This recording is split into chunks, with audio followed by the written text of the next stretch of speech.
Nanach, Nachman, Nachman. Torah Kuf Mem Beis, Nekutimah, 142. Ni she'i efshelo lilmod klal. Someone who it's impossible for him to learn. Kikon Shu Amar, he's a simple person. Or she'en lo shum sefer, or he doesn't have any book. Or Shu Bamidbar, or he's in the desert. But his heart is burning inside of him and yearning to study and to serve the holy name. So that which his heart desires to study, this itself is an aspect of studying from a book. Because there are in the world two tzaddikim, holy people. They are talking to each other. But they're very distant, many miles apart. This tzaddik, righteous person, asks a question in the Torah. But tzaddik Hashem, and the other tzaddik in his place, far away, he says something which answers the question of the first tzaddik. And sometimes they both have questions. And the question of one of them is an answer to the question of the other one. And through this they are conversing one another. No one hears this. Only the Holy Blessed One Himself. That's what it says in Malachi. Then the God-fearing spoke each to his friend. It says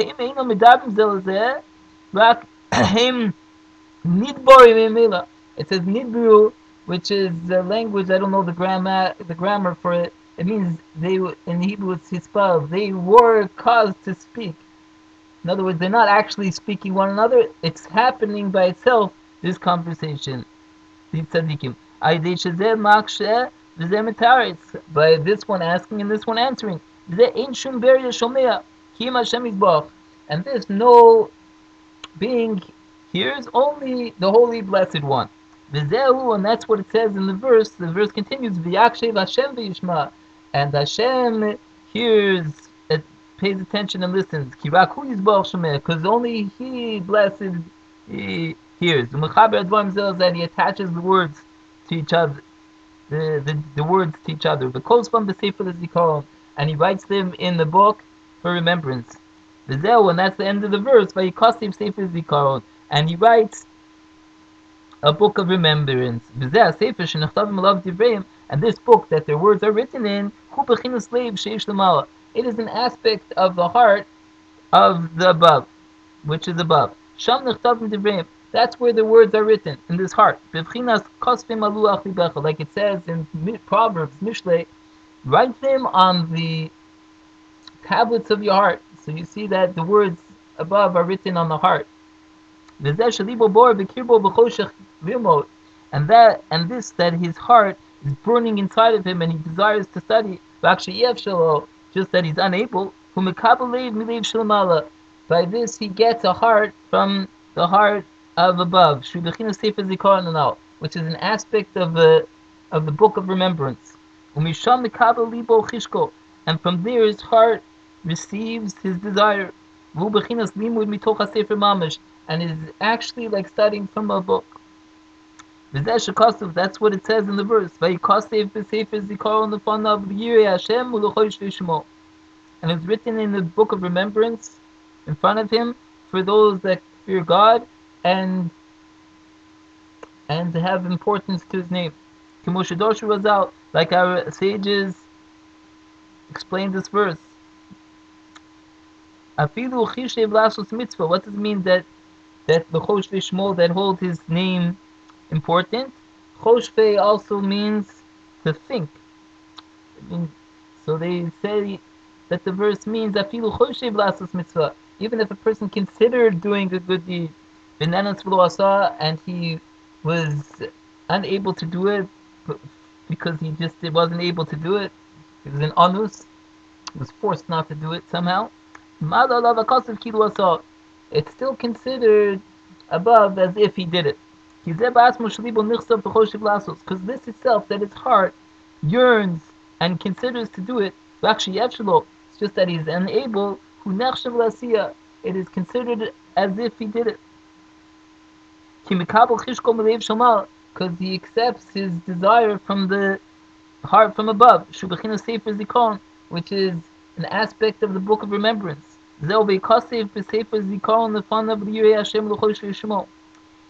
what it says in the verse, that it was written in the book of remembrance in front of him to those that fear God and hold important his name. That means they consider to do the mitzvah, so that itself, that they considered, it's as if it's written and done. This book of remembrance, which was created from the two tzaddikim, the two righteous people, like we saw, it is for, who is this book for? That's being written from the conversations of these tzaddikim. It is for those that fear God and consider to do the good. Those are the ones that desire and yearn and want to do the commandments and to study the Torah.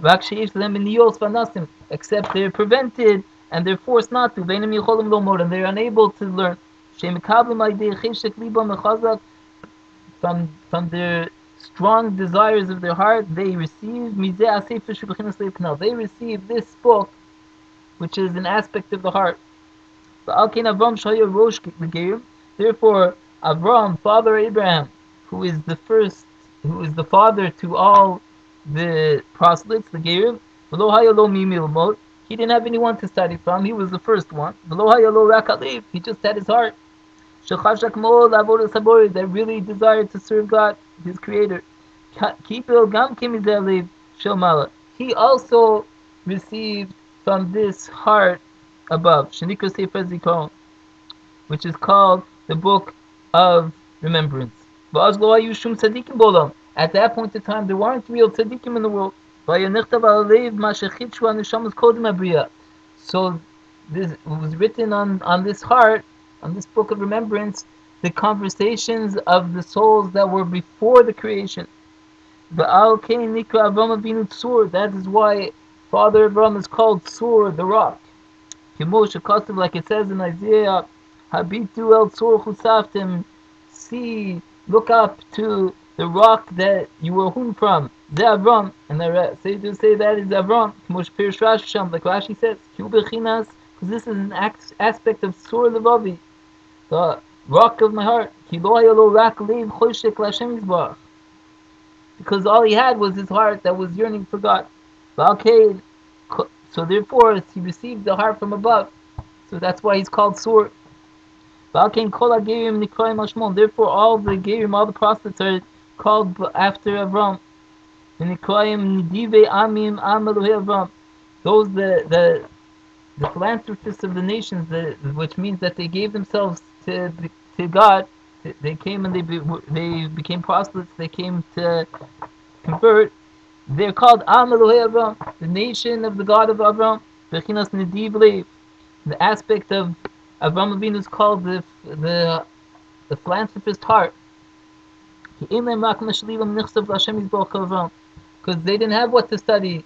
They only had their hearts that desired God, which they gave generously to God, and they became Gerim, proselytes. So they are considered the nation of the God of Avram. Nanach, Nachman, MeUman.